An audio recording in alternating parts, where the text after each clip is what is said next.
নমস্কার দর্শক ও শ্রোতা বন্ধুরা, আজ আমি এসে গেলাম ঠাকুর শ্রী শ্রী রামকৃষ্ণদেবের শরীর ধারণ কেন ঠাকুরের স্বাদ এই পরিচ্ছদটি আপনাদের কাছে তুলে ধরতে।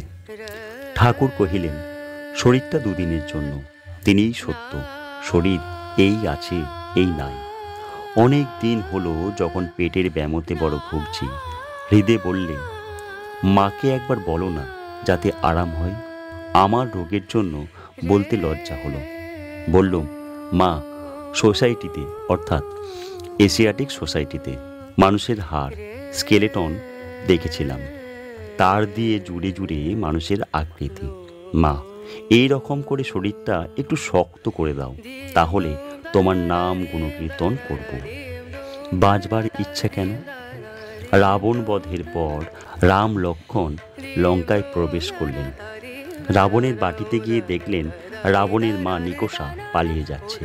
লক্ষ্মণ আশ্চর্য হয়ে বললেন, রাম, নিকোষার সর্বাংশ নাশ হলো, তবুও প্রাণের উপর এত টান?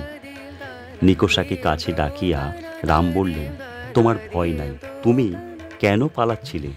নিকোষা বললে, রাম, আমি সেজন্য পালাই নাই, বেঁচেছিলাম বলে তোমার এত লীলা দেখতে পেলাম। যদি আরও বাঁচি তো আরও কত লীলা দেখতে পাবো, তাই বাঁচবার স্বাদ। বাসনা না থাকলে শরীর ধারণ হয় না। সকলে হাসলেন। সহাস্যে ঠাকুর কহিলেন, আমার একটি আধটি স্বাদ ছিল।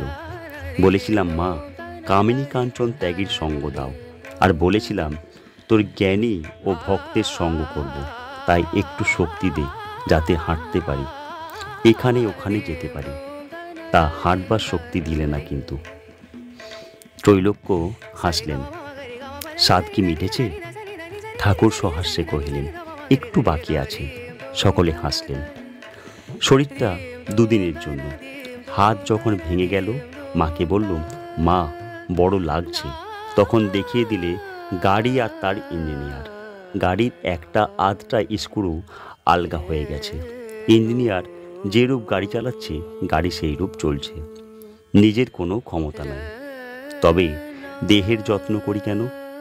ঈশ্বরকে নিয়ে সম্ভোগ করব, তার গুণ গাইব, তার জ্ঞানী ভক্ত দেখে বেড়াবো।